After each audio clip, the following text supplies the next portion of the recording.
Good morning, my Real News Midday TV family. Thank you so much for tuning in this morning, and I'm wishing for everyone a wonderful and a productive day. And in the news this morning, murder of two schoolboys prompts a curfew in Erie Castle, St. Andrew.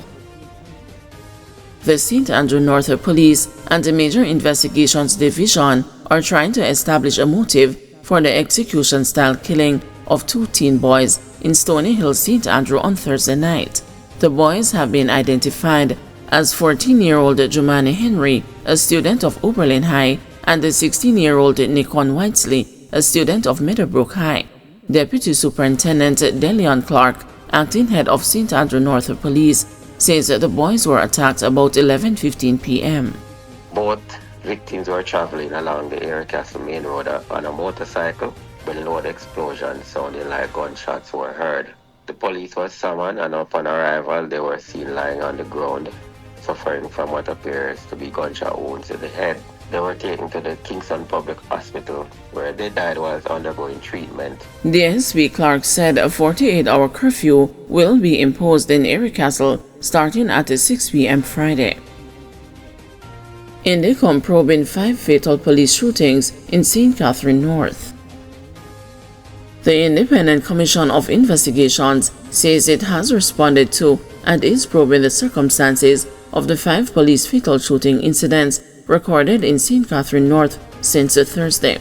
The commission says it processed the scenes from Thursday's incidents in New Nursery and Dallas Lane, St. Catherine, and recovered evidential material. Additionally, the hands of the deceased men were swabbed for DNA testing and their bodies photographed and sealed pending post-mortem examinations. On Friday, 3 men were also fatally shot during joint police-military operations in Yuatan and Linstead. Indicom says initial accounts of the incidents were provided by some of the concerned officers. It adds that no body-worn cameras were reported as being issued or worn during any of the incidents.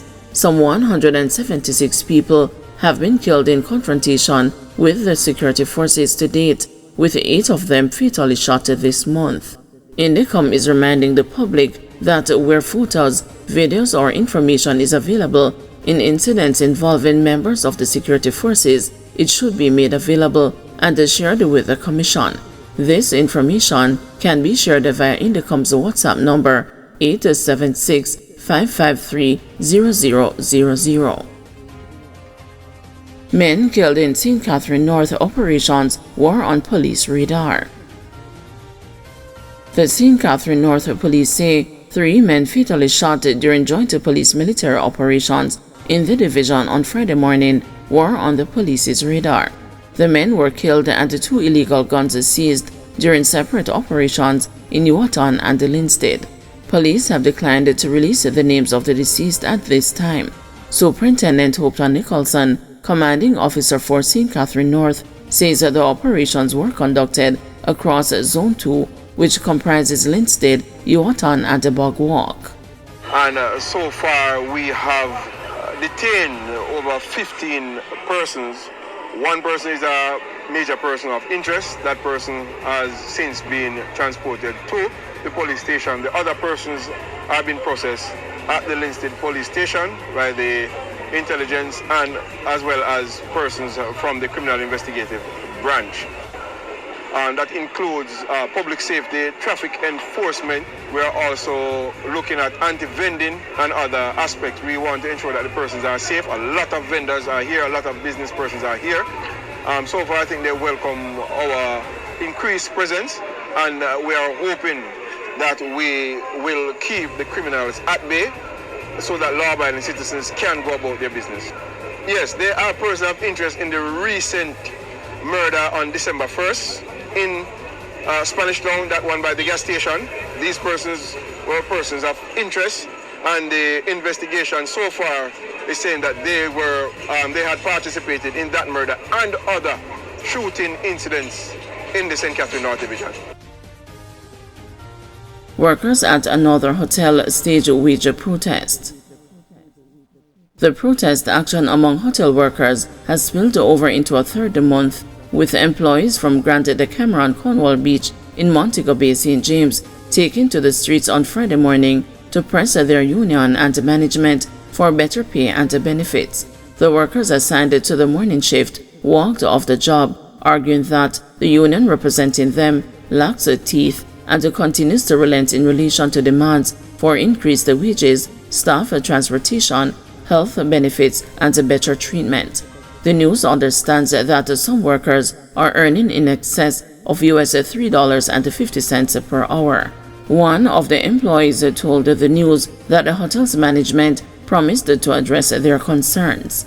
The head of the hotel right now called some of our staff and speak to them and said they're going to do something for us when union come, but don't know when we're going to get a raise or get something that we are out here standing up for. But we need some representative for the Cameron. The union, they have them in their pocket like a billboard. They need to come and stand with the people. The gratuity need to move from 5,000.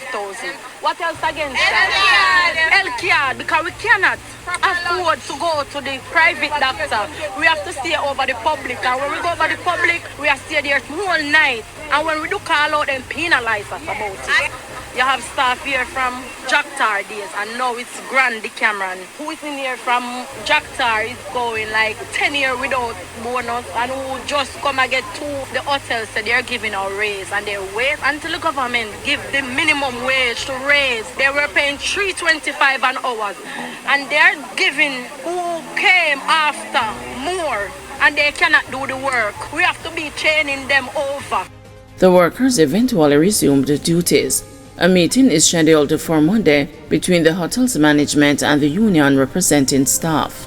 More than 200 people are employed to the hotel. Firearm holder charged after gun found in teen son's bag at school. 63-year-old Richard Henry, a farmer of Irwin Meadows, St. James, has been charged with a negligent loss of a firearm and the failure to properly store a firearm following an incident in Hanover on Monday, December 9. Reports from the Lucy police are that about 8:30 a.m., a 13-year-old boy was being searched at his school when a Glock 19 pistol with a magazine containing 11 9mm rounds of ammunition was found in his bag. The police were summoned, and following investigations, it was revealed that the firearm belonged to Henry, who is the child's father. Henry was subsequently interviewed and reportedly told the detectives that he mistakenly placed the firearm in his son's bag. He was charged after a caution statement in the presence of his attorney. His court date is being finalized. Some Flow customers in St. Andrew still affected after cables are vandalized. Telecommunications provider Flow says it is still working to address the outage affecting internet, landline, and cable customers in the corporate area after some of its wires were vandalized. The outage began on December 6. Daniel Savory, senior manager of communications at Flow, said a contingency measure is being implemented to restore services. We have both fiber and copper cables running underground, and both types of cables are impacted. As a result, the customers on our copper network have to be migrated to our fiber network, and that migration is still not yet complete. So we just continue to work, and we thank our customers for their patience as they work through this process, she said. Customers along Halfway Tree Road and the communities in the vicinity, as well as the New Kingston area, have been impacted. Guys, thanks for watching. Please join us this afternoon at 2 p.m. for another news update.